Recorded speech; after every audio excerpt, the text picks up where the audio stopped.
O frevo é um espetáculo que continua vivo. O frevo é um capítulo à parte nesse livro. O frevo é sustentáculo e traz felicidade. Já recebeu o título de dono da cidade. O frevo é um século de sonho e fantasia. O frevo é esse vínculo, beleza e alegria. O frevo é um acúmulo, é uma grande explosão. O frevo é o veículo que leva a multidão. 9 de fevereiro, no calendário, frevo centenário, frevo centenário. Eu vou chegar primeiro, meu amor, te espero. Lá no Marco Zero, lá no Marco Zero. Eu comecei sozinho, né? Meu pai me ensinou as notas e me deu um solfejo, ensinou as duas. Você também de música, seu pai era músico? Era, meu pai tocava clarinete. Eu comecei a tocar frevo com 13 anos de idade, em 1936. É, porque meu pai era clarinetista numa banda, né? E, além disso, ele era diretor também da mesma banda, né? E a presença do erudito no popular. Nelson Ferreira, quando encerrava as apresentações da sua orquestra no último dia de carnaval, ele encerrava com a chamada de Mefistófeles na ópera O Fausto. Aí já viu, né? Eu com 4 anos, 5, já estava na banda ali no meio pessoal. Ele me levava, que eu era o primeiro filho e tal.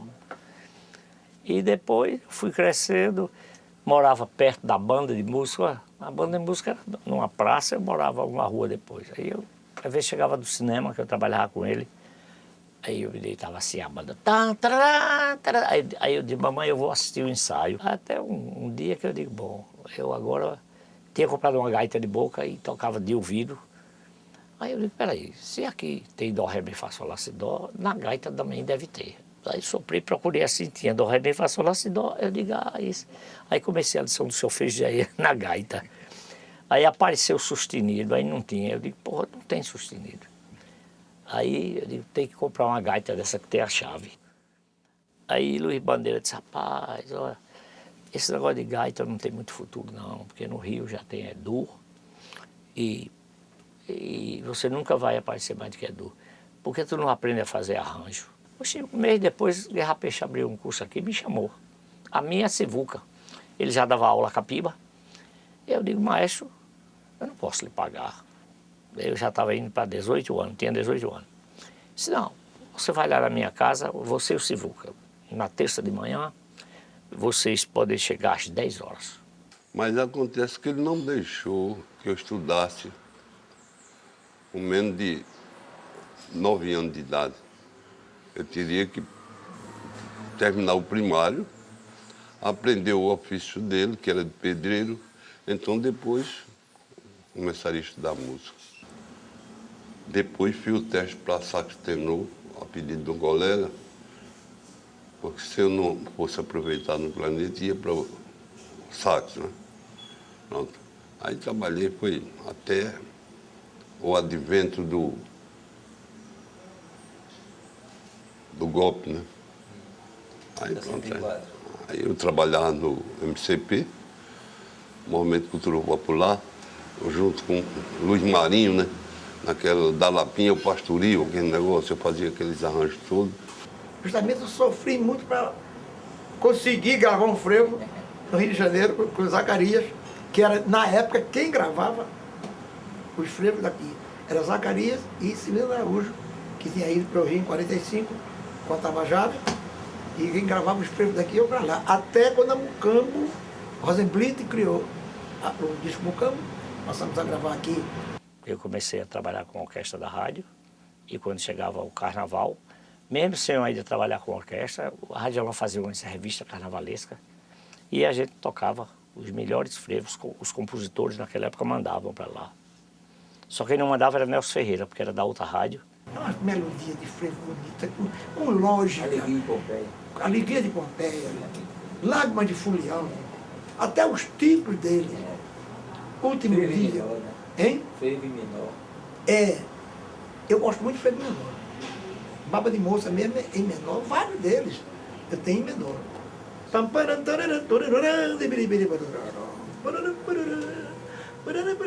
segunda parte faz pam pam pam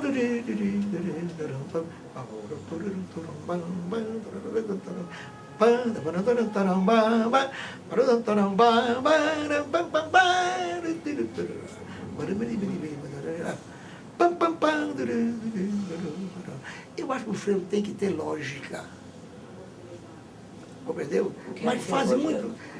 Você sentir a linha melódica do frevo. Porque faz um frevo aí, muitas vezes, que não tem linha melódica. Você pega o frevo de zumba, um grande frevista também, foi contemporâneo meu da Rádio Clube. Pega um frevo de Levino Ferreira, de Johnny Johnson, de Toscano Filho, de Auxilião. É um frevo de harmonia muito simples. É um frevo assim, meio melhorado de Nunes. Né? Mas eu digo que o Nunes foi um herói, porque essas orquestras de rua são de músicos fracos, são orquestras itinerantes. Músico que passa o ano trabalhando, um trabalho de pedreiro, outro de marceneiro, os pretos pendurados em casa, num torno, como se diz. E quando chega no pé de carnaval, ele pega, limpa, lava, coitado, dá uns treinos e vai tocar carnaval. Que o verdadeiro compositor de frevo, ele já compõe o arranjo completo. Ele não compõe a melodia. Quando ele começa escrevendo, ele já vai escrevendo para todos os instrumentos. E aí estamos aqui com a teoria de Guerra Peixe e aqui a prática de Nunes. É certo. Olha, o Maestro Nelson Ferreira, ele era tão bom que ele mesmo se reconhecia bom. Quando ele fez Esquenta a Mulher, naquela época só Lorival Oliveira e Felinho conseguia dar aquela entonação que Nelson queria, não é que todo mundo executava, que Nelson queria. Que não era fácil, dizia que tinha nota demais, porque o piano é muito fácil, você bota as notas onde quer. Agora no saxofone a coisa já complica mais. Aí tinha Formiga Sabe Rosa Come, vem tocando essa, aqui. A Babadadora do Arruda vem essa. Bolachão de Biribe, Coqueirinho de Bibiribe. Então a gente tinha tudo. E com isso aí surgiu uma novidade, né? O açoriano era o frevo mais executado na rua do Recife. Perdia de longe para, por exemplo, os frevos de Nunes, que era um frevo fácil de executar. O difícil é fazer fácil. Em música, o difícil é fazer fácil, assimilável, entendeu? Por todos. E Nunes fez um frevo para ser tocado por músicos fracos.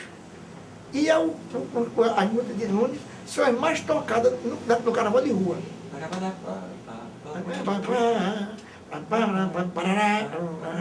Quer dizer, com poucas. Essa ainda é. Tem uns que é só de colcheias. Você sabe o que é colcheia? Você é músico? Colcheia, nota branca, como se diz, né? Colcheia, semínima, mínima, como fogão. Todo mundo toca isso. Como também cansa de peixinho.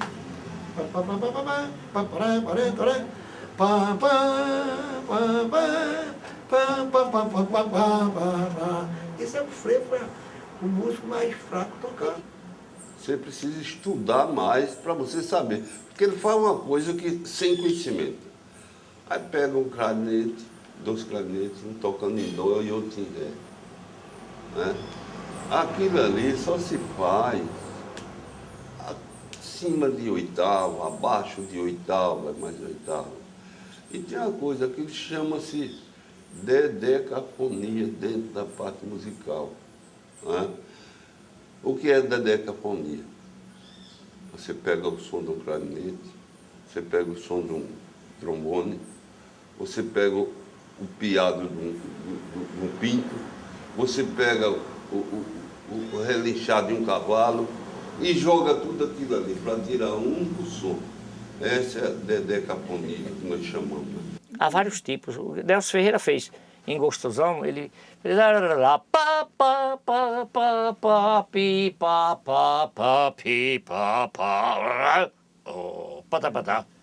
era pro passista, né?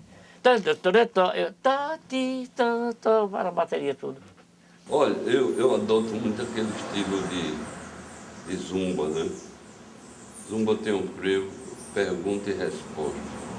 Então minha música sempre tem a pergunta do metal e a resposta da espalheta, né? Aqui começa a Rua das Calçadas, e naquele prédio onde hoje tem a loja Jurandir Pires, estava a sede do Clube Carnavalesco Misto Vassourinhas, que dominava toda essa área, porque seria o camelo de São José, né? O camelo dizia que ele arrastava grandes multidões.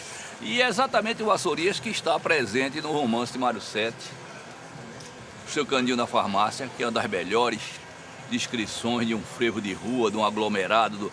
Quando a gente fala frevo de rua, é o frevo no que diz respeito às multidões que acompanham a agremiação. Ninguém, até aqui eu não vi ninguém, não li nada e não tem ninguém para dizer como foi que o frevo começou. Eu acho que o frevo é uma continuação do dobrado, com muita semelhança com uma polca.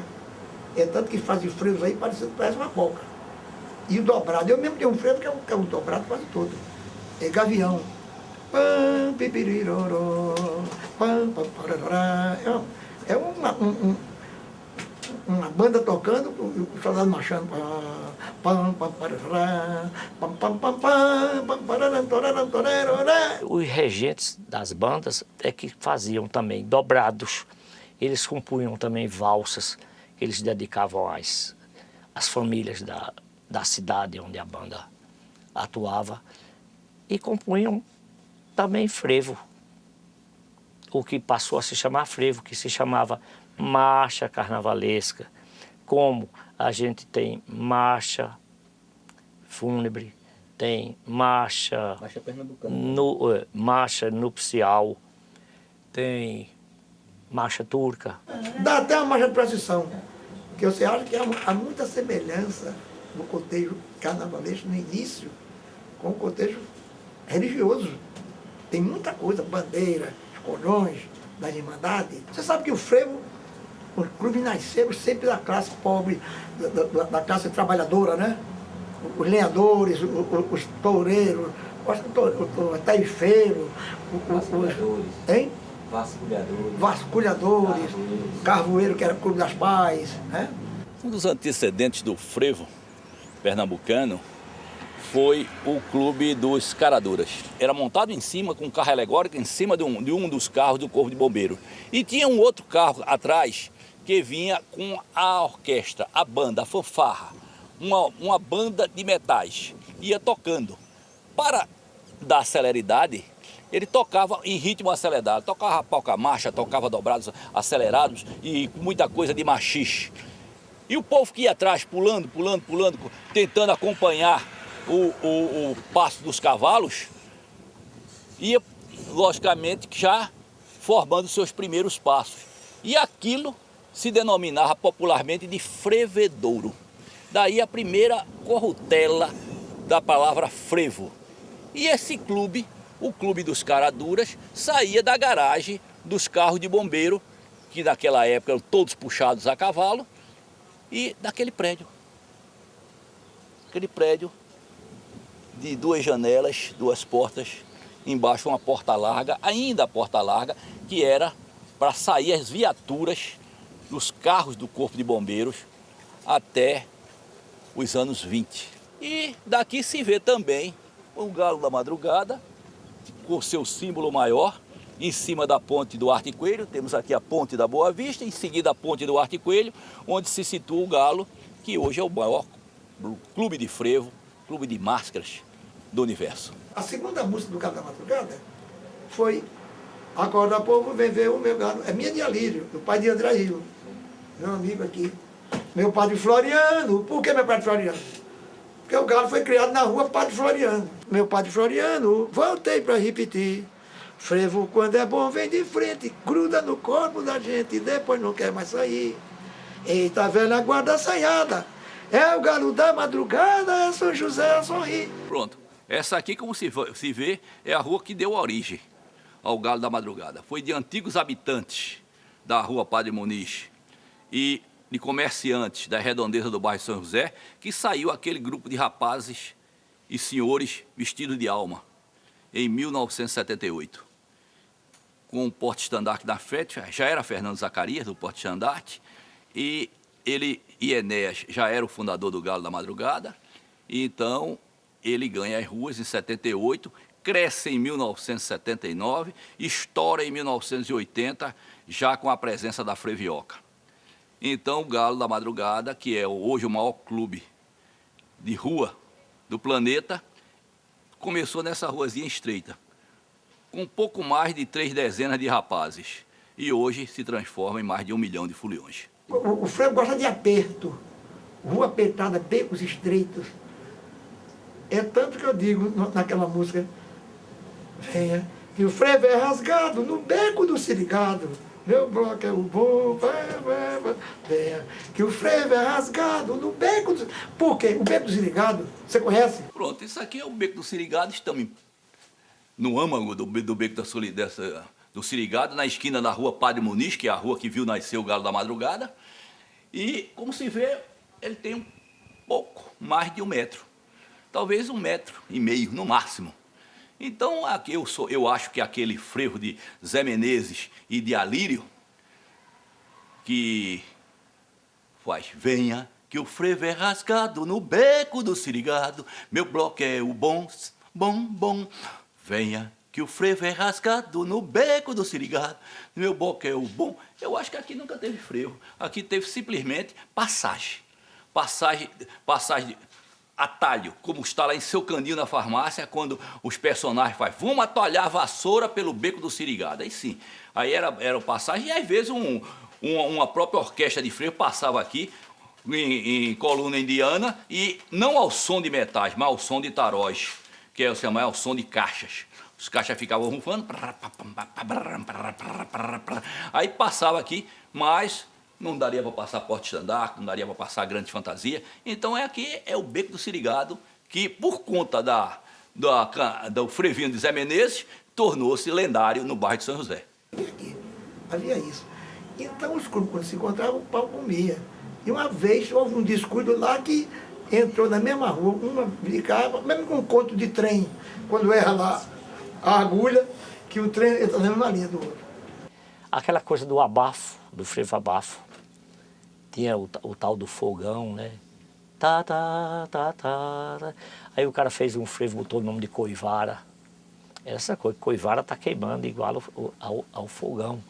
E eles faziam como o Spock estava dizendo outro dia, né? Que aí não vale afinação e nem vale qualidade de som. Vale o rachado para abafar o outro. E Marcílio, aqui que é especialista de dirigir tanta orquestra, diga aí um frevo abafo, pra gente abafar mesmo aqui, mas pra tocar forte, meu amigo. É o seguinte, maestro, paciência, porque microfone é comigo mesmo, beleza? Beleza.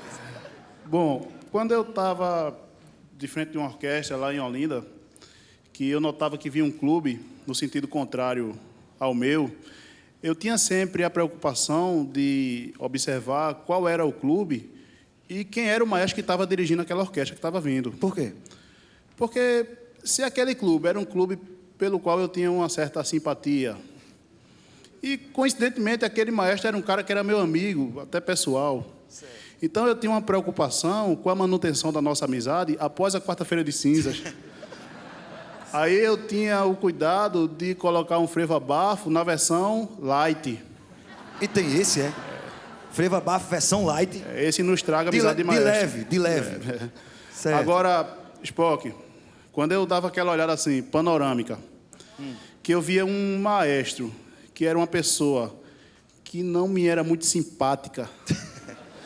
Pense num abafo ignorante que eu mandava na hora. Pronto. É esse. Faz de conta que aqui é pitombeira. É isso aí. E a gente é elefante.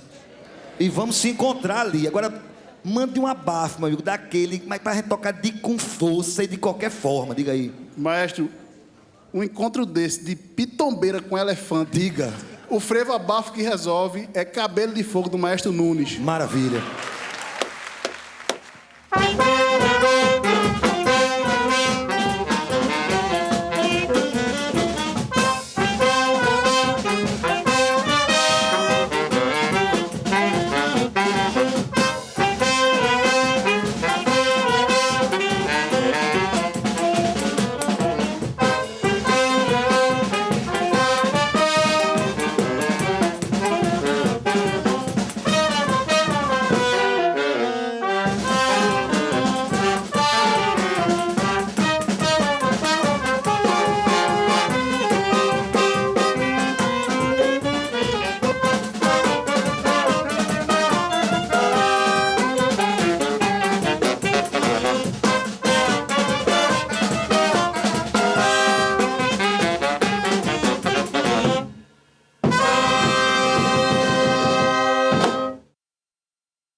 seu encontro com o frevo? Como é que você resolveu fazer esse projeto de frevo? Olha, o meu encontro com o frevo se deu principalmente através da dança. Me encontrei primeiramente com o passo do frevo. E foi precisamente com o passista Nascimento do Passo.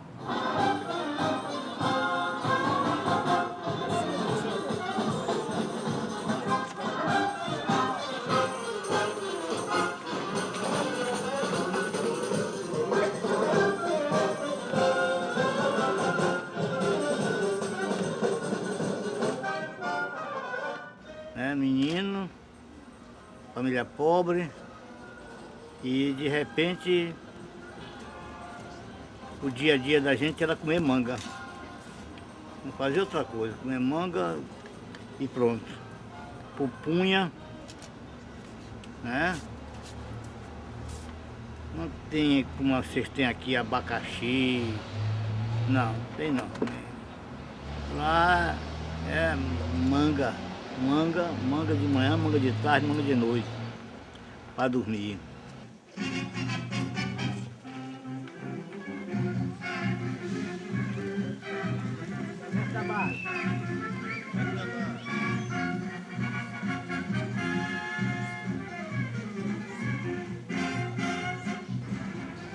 E eu sempre digo isso, acaba que quer ser um bom passista em Pernambuco, ele fique atrás da orquestra, porque atrás da orquestra, naquele tempo é onde vinham os bons passistas. Eu não sei se eu passei isso para você, essa lição para você. Um bom passista, né, que são aqueles que vêm atrás da orquestra. Ali ele vem andando, e faz a letra dele, aquela muganga, e anda de novo. E assim ele anda na rua todinha. Todinha. E não é tocado por ninguém, não é agredido, nem nada. Porque naquela época tinha essa coisa dos capoeiras, dos que vinham na frente, né, que enfrentavam os outros cordão, os outros clubes, as outras troças, né? Então havia muito isso. E naquela região ali tinha Prato Misterioso, tinha naquele tempo Prato Misterioso, tinha Pão Duro, né? Hoje tem Pão Duro, hoje tem esse Pão Duro lá ainda está existindo Pão Duro. Tem a Rua Imperial, uma daquelas travessões ali fica ali o Pão Duro, né?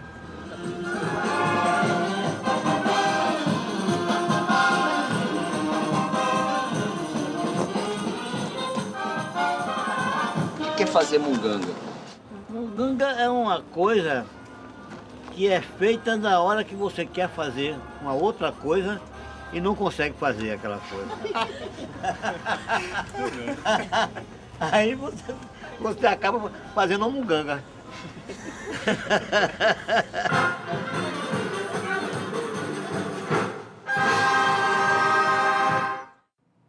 Que curiosamente você veja o Brasil como é. É o maior passista pernambucano, embora tenha nascido em Manaus. Né? Tem uma entrevista dele, inclusive, aqui no nosso DVD, parte de uma longa entrevista, né? Ele era um menino chamado hoje menino de rua, que saiu de Manaus, um daqueles barcos.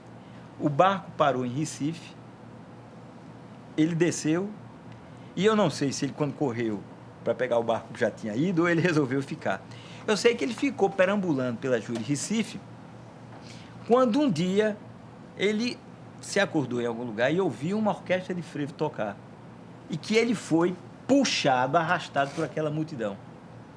É uma das emoções mais fortes da vida dele, foi essa. Quando ele, menino, de repente estava no meio daquilo. É verdade que ele tinha uma ligação com a dança, porque ele dançava nos bois, lá do Maranhão. Então, ele, inclusive, parece que era uma figura assim, de destaque nesse tipo de brincadeira, não é? Bem, esse encontro para ele marcou a vida dele completamente. Aí começou a dançar frevo, começou a ganhar os concursos. Uma vez ele ganhou um concurso e o apresentador perguntou o nome dele. Como é seu nome, meu filho? Aí ele disse Nascimento. Aí o cara disse, agora você é Nascimento do Passo. Aí hoje ele é conhecido como Nascimento. Pois bem, foi esse homem que eu vi dançando E fiquei tomado de tal maneira... Você viu ele onde? Na rua? Eu vi na rua, no período do carnaval. E o frevo, pastor, só era dançado nesse período. Então, quando acabar, por exemplo, se a gente quisesse aprender um pouco o passo do frevo, acompanhava os grupos que saíam antes, nos seus acertos de marcha, né? Nos seus ensaios, e ali a gente ia se familiarizando com os passos. Quando acabava o carnaval, acabava o passo de frevo, acabava tudo aquilo. Só no ano seguinte. Eu procurei disso Nascimento, eu quero que você me dê umas aulas. Aí eu ia assim, lá nos arredores, na periferia de Recife, onde ele morava, e levava um gravadorzinho e começava a fazer aulas com ele, né? E foi assim que ao longo dos anos eu fui aprendendo os passos do frevo. Então chegou primeiro a dança e depois, naturalmente, para eu dançar para fazer aquele espaço, eu tinha que escutar aquela música. E aí foi que com o tempo eu fui tomando conhecimento do Levin Ferreira, Nelson Ferreira. Conheci pessoalmente um grande compositor que foi Oliveira? Lourival Oliveira. Lourival Oliveira é um compositor pernambucano, ou paraibano. Eu tenho para mim que ele era de Itabaiana, que ele veio do interior e fez a sua vida de músico em Recife, porque aí começou em Recife a absorver música da região por conta da rádio, né? Mas ele conservou de tal maneira o sotaque dele paraibano, e com paraibano homem do sertão, que ele escreveu uma coleção de frevos homenageando os cangaceiros de Lampião. Aí tem corisco, cocada, ventania, moitinha. Tem um desses frevos que eu toco, inclusive com o Gabriel, meu filho, né? Com violino e pandeiro, é o frevo corisco, né? Como é o corisco?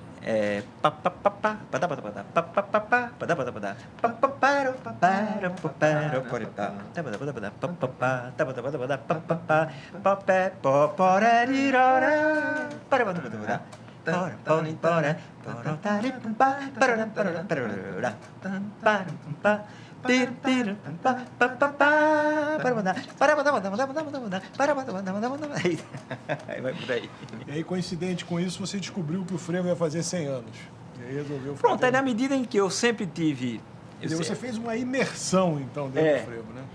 Eu sempre tive um lado no artístico, propriamente dito, ou seja, como um criador, ou de músicas, ou de dança, mas sempre um pé na pesquisa, né?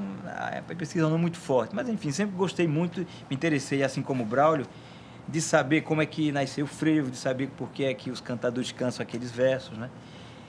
E aí, a certo dia, eu tomei conhecimento que o frevo tinha oficialmente nascido em 1907, ou seja, que a palavra frevo tinha sido publicada por primeira vez naquela data e que aquilo marcaria os 100 anos de frevo. O frevo nasceu como uma música de clubes, uma música de blocos e coisa assim. Se você vê as associações de frevo da virada do século, é tudo isso, vassourinhas, clube dos lenhadores, pais, vassoureiros, não sei se esses empalhadores do Feitosa. É a mesma coisa, né? Categorias profissionais que se organizavam em pequenos sindicatos de classe. Não sei se isso tinha uma feição de esquerda ou não, mas de qualquer maneira, círculos operários de classes específicas que se organizavam em clubes e que provavelmente davam aulas de música à garotada, aos filhos daquelas famílias, daqueles operários. E dando aulas de música, você transformava esse garoto num profissional. Ele ia tocar nas bandas de música, ele ia tocar no bombeiro, na banda dos bombeiros, na banda da polícia, na banda do exército, sei lá, de onde fosse. Então, criou-se com isso toda uma categoria de músicos que liam partitura desde os 14, 15 anos de idade e que eram capazes de sobreviver de música. Porque se você lê música, você não toca só frevo, mesmo que você tenha sido formado no frevo. Você toca qualquer coisa, entende? Então, essas bandas de música que eram tão importantes assim no final do século, onde se tocava o dobrado, e esses clubes operários, onde se organizavam os blocos de carnaval com o nome da categoria profissional, para mim foi uma coisa que isso deu um tecido social ao frevo em Pernambuco, que ele não teve nos outros estados. Nos outros estados era a inspiração minha, sua, dele, de qualquer outro que gostasse da música e sentasse no piano, no violão para compor uma música. Mas não tinha essa malha social no Rio teve de a escola operários. de samba que se organizou Exatamente, dessa forma, é um formato bem parecido com o que o samba teve aqui no Rio. Os então, ranchos, essas coisas. Todo mundo faz samba no Brasil. Qualquer sambista em qualquer cidade brasileira pega o violão e compõe um samba, mas não tem esse tecido social do samba.